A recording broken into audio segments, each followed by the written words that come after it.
नमस्कार साथियों, आज के हमारी डेली करंट अफेयर की क्लास में हम चर्चा करने वाले हैं 13 अक्टूबर 2023 के करंट अफेयर के क्वेश्चनों के बारे में। साथियों, आज की क्लास में पढ़ाया जाने वाला करंट जीके आने वाली भर्ती परीक्षाओं के लिए बहुत ही महत्वपूर्ण होने वाला है। आपको हमारी क्लास में सबसे अलग करंट जीके के क्वेश्चनों को देखने मिलेंगे और साथ में जिसकी क्वेश्चनों की पूरी डिटेल के साथ आपको यह क्वेश्चन प्रोवाइड या हल करवाए जाएंगे।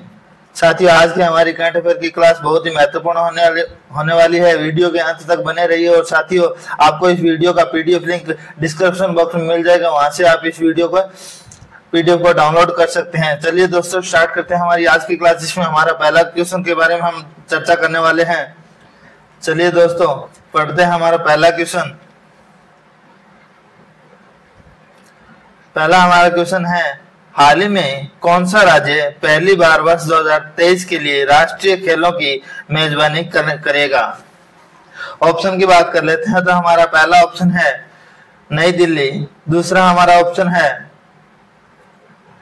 गोवा, तीसरा हमारा ऑप्शन है सिक्किम तथा चौथा हमारा ऑप्शन है गुजरात। साथियों, हाल ही में जब बात करें तो गोवा राज्य पहली बार वर्ष 2023 के होने वाले राष्ट्रीय खेलों की मेजबानी करने वाला है, तो इसका आंसर हो जाएगा बी। साथियों, जानकारी के मुताबिक मैं आपको बता दूं कि राष्ट्रीय खेलों का 37वां संस्करण 26 अक्टूबर से 9 नवंबर तक गोवा राज्य में होने वाला है। साथियों, यहाँ राष्ट्रीय खेलों का मतलब है भारतीय ओलंपिक खेल, जिसकी भारत में शुरुआत 1924 में हुई थी। और साथियों, राष्ट्रीय खेल 2023 में कुल 43 खेलों में मतलब इसका संस्करण होगा। पिछले साल की बात करें हम 36वां संस्करण, तो उस समय 36 खेलों को खेला गए थे। पहली बार जब बात करें तो गोवा राज्य के अंदर पहली बार या गोवा राज्य इस प्रतियोगिता का पहली बार मेजबानी करने वाला है, तो ये भी आप ध्यान रखिए, परीक्षा की दृष्टि से बहुत ही महत्वपूर्ण होने वाला है आज का यह क्वेश्चन। चलिए दोस्तों, बढ़ते हैं हमारे अगले क्वेश्चन की तरफ। हाल ही में अंतर्राष्ट्रीय मुद्रा कोष IMF की रिपोर्ट के अनुसार वित्तीय वर्ष 2023 और 24 में भारत की संशोधित अनुमानित जीडीपी वृद्धि दर क्या मानी है? जब हम ऑप्शन की बात करें साथियों, तो हमारा पहला ऑप्शन है 5.75%, दूसरा हमारा ऑप्शन है 6.15%, तीसरा हमारा ऑप्शन है 6.30%, तथा चौथा हमारा ऑप्शन है 6.50%। साथियों, IMF के अनुसार जब हम वर्ष 2023-24 की अनुमानित जीडीपी वृद्धि दर की बात करें तो उसे 6.30% माना है। साथियों, मैं आपको बता दूं, अंतर्राष्ट्रीय मुद्रा कोष जो कि जिसे IMF कहा जाता है, भारत की जीडीपी वृद्धि दर का अनुमान अप्रैल माह की अपेक्षा अब बढ़ाकर 6.3 किया गया है। अप्रैल माह में यह अनुमान 5.9% माना गया था। जुलाई के अंदर बात करें तो इस अनुमान को 6.1% और अब इसे बढ़ाकर 6.3% या 6.30% कर दिया जाता है। जब बात करें साथियों भारतीय अथॉरिटी के अनुसार या SBI के अनुमानित जीडीपी के अनुसार, तो वह 6.5% माना गया है। तो यह भी आप क्वेश्चन ध्यान रखना। चलिए दोस्तों, बढ़ते हैं हमारे अगले क्वेश्चन की तरफ। 3 नंबर क्वेश्चन है हमारा, हाल ही में हिंद महासागर रिम एसोसिएशन IORA का अध्यक्ष किस देश को नियुक्त किया गया है? अर्थात IORA या हिंद महासागर रिम एसोसिएशन की अध्यक्षता कौन सा देश करेगा? तो इस प्रश्न के जब ऑप्शन की बात करें तो ऑप्शन ए है हमारा भारत, दूसरा हमारा ऑप्शन है भूटान, तीसरा हमारा ऑप्शन है श्रीलंका तथा चौथा हमारा ऑप्शन है अफगानिस्तान। तो साथियों, इस प्रश्न का सही उत्तर है ऑप्शन सी, श्रीलंका। साथियों, मैं आपको बता दूं कि हिंद महासागर रिम एसोसिएशन एक अफ्रीका महाद्वीप और एशिया महाद्वीप के कुल 43 सदस्य देशों और 11 सहयोगी देशों का संगठन है, जिसकी स्थापना सन 1997 में हुई थी। तो ये भी आप परीक्षा की दृष्टि बहुत ही महत्वपूर्ण हो सकता है। यहाँ से पूछा जा सकता है कि IORA की स्थापना कब हुई? साथियों, 11 अक्टूबर 2023 को कोलंबो जो कि श्रीलंका में है, वहां पे 23वीं मंत्री परिषद की बैठक के दौरान श्रीलंका IORA की अध्यक्षता सौंपी गई है। यह वर्ष 2023 से लेकर 2025 तक इस संगठन की अध्यक्षता करेगा। पिछले अध्यक्षता की बात करें तो बांग्लादेश ने नवंबर 2021 से 2023 तक इस एसोसिएशन की अध्यक्षता की थी। तो ये भी आप ध्यान रखना, इसकी संगठन की स्थापना 1997 में हुई। पिछली बार इसकी अध्यक्षता बांग्लादेश ने की और अब 2 वर्षों के लिए यह श्रीलंका को सौंपी गई है। साथियों बात करते हैं हमारे अगले क्वेश्चन की तरफ। हाल ही में वनडे विश्व कप में सबसे ज्यादा शतक लगाने वाला पहले बल्लेबाज कौन बन गए हैं? जब हम ऑप्शन की बात करें तो ऑप्शन ए है हमारा रोहित शर्मा, ऑप्शन बी है हमारा एडन मार्करम, ऑप्शन सी है हमारा डेविड वार्नर तथा ऑप्शन डी है केएल राहुल। साथियों इस प्रश्न का सही उत्तर है वनडे विश्व कप में सबसे ज्यादा शतक लगाने वाले बल्लेबाज रोहित शर्मा बन गए हैं, जो कि भारतीय क्रिकेटर हैं। साथियों हाल ही में भारतीय क्रिकेट या भारत में चल रहे वनडे विश्व कप में 9वां मैच जो कि अफगानिस्तान और इंडिया के बीच हुआ था, उसमें भारतीय क्रिकेटर रोहित शर्मा ने 84 गेंदों में 131 रन बनाकर एक शानदार शतक की शुरुआत की थी। और साथियों मैं आपको बता दूं रोहित शर्मा ने इस शतक के साथ वनडे विश्व कप में कुल 7 शतक बना दिए हैं, जो कि अब तक वनडे विश्व कप में सबसे ज्यादा शतक है। इन्होंने मास्टर ब्लास्टर सचिन तेंदुलकर को पीछे छोड़ दिया है, जिन्होंने वनडे विश्व कप में के इतिहास में आज तक 6 शतक लगाए थे और सबसे ज्यादा शतक होने के थे। अब रोहित शर्मा ने कुल 7 शतक जड़ दिए हैं। तो ये भी परीक्षा की दृष्टि से बहुत ही महत्वपूर्ण होने वाला सवाल है। चलिए दोस्तों बढ़ते हैं हमारे अगले क्वेश्चन की तरफ। हाल ही में केंद्रीय कैबिनेट ने किस नए स्वायत्त निकाय के निर्माण को मंजूरी दी है? जब हम बात करें ऑप्शन की, ऑप्शन ए है युवा भारत, ऑप्शन बी है हमारा मेरा युवा भारत, ऑप्शन सी है मेरा गांव मेरा देश तथा ऑप्शन डी है इनमें से कोई नहीं। साथियों इस प्रश्न का सही उत्तर है हाल ही में केंद्रीय कैबिनेट ने नए स्वायत्त निकाय मेरा युवा भारत को यह मंजूरी दी है, तो बी हमारा सही आंसर हो जाएगा। साथियों जो बात करें इस क्वेश्चन के बारे में तो केंद्रीय कैबिनेट ने युवा विकास और युवा नेतृत्व वाले विकास के लिए एक स्वायत्त निकाय मेरा युवा भारत की स्थापना को हाल ही में मंजूरी दी है। साथियों यह संस्था युवा को एक उनके सपने को साकार करने और एक विकसित भारत का निर्माण करने में मदद करेगी। चलिए दोस्तों बढ़ते हैं हमारे अगले क्वेश्चन की तरफ। हाल ही में किस संगीत निर्देशक को 2022 और 23 के लिए राष्ट्रीय लता मंगेशकर सम्मान से सम्मानित किया गया है? ऑप्शन ए की बात करें तो ऑप्शन ए है हमारा उत्तम सिंह, ऑप्शन बी है हमारा AR रहमान, ऑप्शन सी है हमारा कुमार सानू तथा ऑप्शन डी है अरिजीत सिंह। साथियों जब हम बात करें तो इस प्रश्न का सही उत्तर है ऑप्शन ए उत्तम सिंह, जिनकी फोटो आपके सामने प्रचलित है। मध्य प्रदेश की संस्कृति विभाग के द्वारा वर्ष 2022 और 23 के लिए राष्ट्रीय किशोर कुमार सम्मान और राष्ट्रीय लता मंगेशकर सम्मान की घोषणा की गई है, जिसमें राष्ट्रीय लता मंगेशकर सम्मान के लिए उत्तम सिंह को यह चुना गया है। साथियों इन दोनों सम्मान के लिए 5 लाख रुपए की सम्मान राशि, एक शपथ पत्र और एक शॉल प्रदान किया जाता है। इसकी शुरुआत मध्य प्रदेश सरकार के द्वारा सन 1984 में की गई थी और 2014 में इसकी राशि को बढ़ाकर पहले 2 लाख थी, उसके बाद 5 लाख कर दी गई है। 2020 और 21 का यह पुरस्कार आनंद मिली को मिला था। तो यह भी आप परीक्षा की दृष्टि से बहुत ही महत्वपूर्ण होने वाला सवाल है साथियों।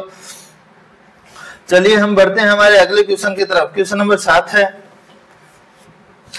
हाल ही में भारत की सबसे बड़ी पंप भंडारण परियोजना की आधारशिला कहां पर रखी गई है? जब हम ऑप्शन की बात करें तो ऑप्शन ए है हमारा मध्य प्रदेश, ऑप्शन बी है झारखंड, ऑप्शन सी है उड़ीसा तथा ऑप्शन डी है बिहार। साथियों इस प्रश्न का सही उत्तर है मध्य प्रदेश, ऑप्शन ए। हाल ही में भारत की सबसे बड़ी पंप भंडारण परियोजना मध्य प्रदेश में शुरू की गई है। यह मध्य प्रदेश के नीमच जिले में स्थापित की गई है। यहाँ से यह भी प्रश्न पूछा जा सकता है साथियों कि इसका उद्घाटन किसने किया है? तो इसका उद्घाटन मध्य प्रदेश के मुख्यमंत्री शिवराज सिंह चौहान के द्वारा किया गया। इस परियोजना को ग्रीनको ग्रुप के द्वारा विकसित किया जा रहा है। तो ये भी आप क्वेश्चन के मतलब ध्यान रख सकते हैं इस परियोजना को कौन सा ग्रुप लागू करेगा, तो ग्रीनको ग्रुप इसमें शामिल किया गया है।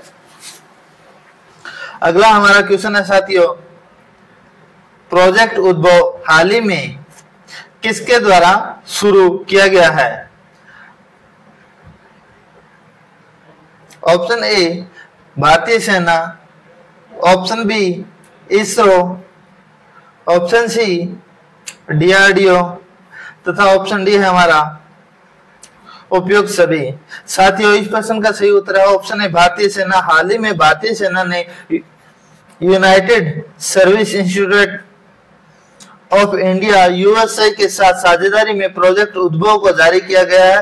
प्रोजेक्ट उद्भव द्वारा राज्य कला, युद्ध कला, कूटनीति और भव्य नीति के प्राचीन भारतीय ग्रंथों से प्राप्त राज्य कला और रणनीति विचारों का गठन, भारतीय विरासत को फिर से खोजने के लिए यह नीति शुरुआत की गई है। तो आप यहाँ से ये क्वेश्चन पूछा जा सकता है, प्रोजेक्ट उद्भव का किससे संबंधित है? यह भारतीय सेना से संबंधित है और इसमें पुरानी नीतियों या पुराने जो विरासत है या पुराने अपनी सांस्कृतिक चीजें हैं तो उन्हें खोदने के लिए इसका दोबारा सा लागू किया गया है। प्रोजेक्ट उद्भव भारतीय सेना से संबंधित है। तो ये भी परीक्षा की दृष्टि से बहुत ही महत्वपूर्ण होने वाला क्वेश्चन है।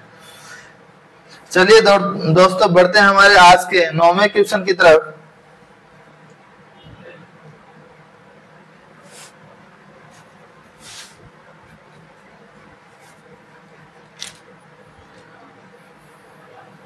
क्वेश्चन नंबर 9 है, हाल ही में विश्व कपास दिवस कब मनाया गया है? जब हम ऑप्शन की बात करें तो ऑप्शन ए है हमारा 7 अक्टूबर, ऑप्शन बी है हमारा 8 अक्टूबर, ऑप्शन सी है हमारा 9 अक्टूबर तथा ऑप्शन डी है हमारा 10 अक्टूबर। साथियों, इस प्रश्न का सही उत्तर है ऑप्शन ए 7 अक्टूबर। प्रत्येक वर्ष 7 अक्टूबर को विश्व कपास दिवस के रूप में मनाया जाता है। साथियों, जैसा कि आप जानते हैं कपास हमारे कृषि के द्वारा या कृषि की तकनीक के द्वारा पैदा किया जाता है। यह एक प्राकृतिक रेशा है और यह बीज के साथ उगता है। इसका उपयोग वस्त्र के साथ साथ अनेक कार्यों में सूत के रूप में किया जाता है। जब हम बात करें साथियों इस विश्व कपास दिवस की तो यह पहली बार 7 अक्टूबर 2019 को मनाया गया था और इसके मनाने के पीछे जो संस्था है तो वह विश्व व्यापार संगठन के द्वारा इसकी शुरुआत की गई थी। जब हम बात करें विश्व किसान दिवस 2023 की थीम विषय के बारे में तो खेत से लेकर फैशन तक सभी के लिए कुनीज और कॉस्ट्यूम बनाना, अर्थात खेत से इसे पैदा करके फैशन शो तक यहाँ पे मतलब इसका संबंध कपड़ों से है। अगला हमारा क्वेश्चन है साथियों, हाल ही में उत्तर प्रदेश राज्य का कौन सा शहर पहला सौर शहर बनेगा? इससे पहले मैंने एक वीडियो के अंदर क्वेश्चन बताया था साथियों भारत का पहला सौर शहर कौन सा है, और आज के क्वेश्चन में है उत्तर प्रदेश राज्य का पहला कौन सा शहर है। तो ऑप्शन ए है हमारा आगरा, बी है लखनऊ, ऑप्शन सी मथुरा तथा ऑप्शन डी है अयोध्या। साथ ही जानकारी के मुताबिक बता दूं कि उत्तर प्रदेश का अयोध्या शहर एक नगर निगम और यह नगर निगम अयोध्या उत्तर प्रदेश का पहला सौर शहर बनने जा रहा है। तो डी हमारा सही आंसर हो जाएगा। साथियों, इसे ज्यादा अधिक जानकारी के लिए बता दूं कि अयोध्या को सौर शहर बनाने के लिए या बनाने का जिम्मा NTPC national thermal power corporation को दिया गया है, जिसमें एनटीपीसी द्वारा यहाँ पर 40 मेगावाट क्षमता का सौर ऊर्जा संयंत्र स्थापित करेगा। साथियों, आपको मैं दोबारा बता देता हूँ, भारत का पहला सौर शहर मध्य प्रदेश के सांची को यह कहा जाता है, तो इसकी भी आप याद रखना। उत्तर प्रदेश का पहला सौर शहर है अयोध्या तथा मध्य प्रदेश और भारत का पहला सौर शहर है सांची। चलिए दोस्तों बढ़ते हैं हमारे अगले क्वेश्चन की तरफ।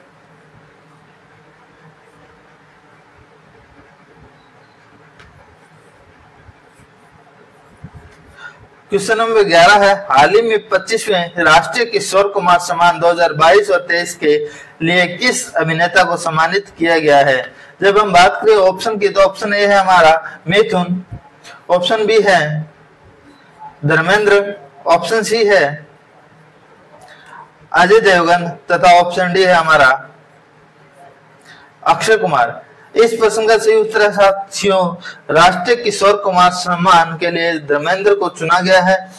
साथियों, जानकारी के मुताबिक मैं आपको बता दूं कि मध्य प्रदेश संस्कृति विभाग के द्वारा राष्ट्रीय किशोर कुमार सम्मान और राष्ट्रीय लता मंगेशकर सम्मान की घोषणा में राष्ट्रीय किशोर कुमार सम्मान के लिए प्रसिद्ध अभिनेता और हिटमैन के नाम से जाने जाने वाले धर्मेंद्र को इसके लिए चुना गया है। तो इसका ये भी ध्यान रखना। और जब हम बात करें राष्ट्रीय लता मंगेशकर सम्मान की, तो उसके लिए प्रसिद्ध गायकार उत्तम सिंह को चुना गया है। तो ये भी परीक्षा की दृष्टि से बहुत ही महत्वपूर्ण होने वाला क्वेश्चन है।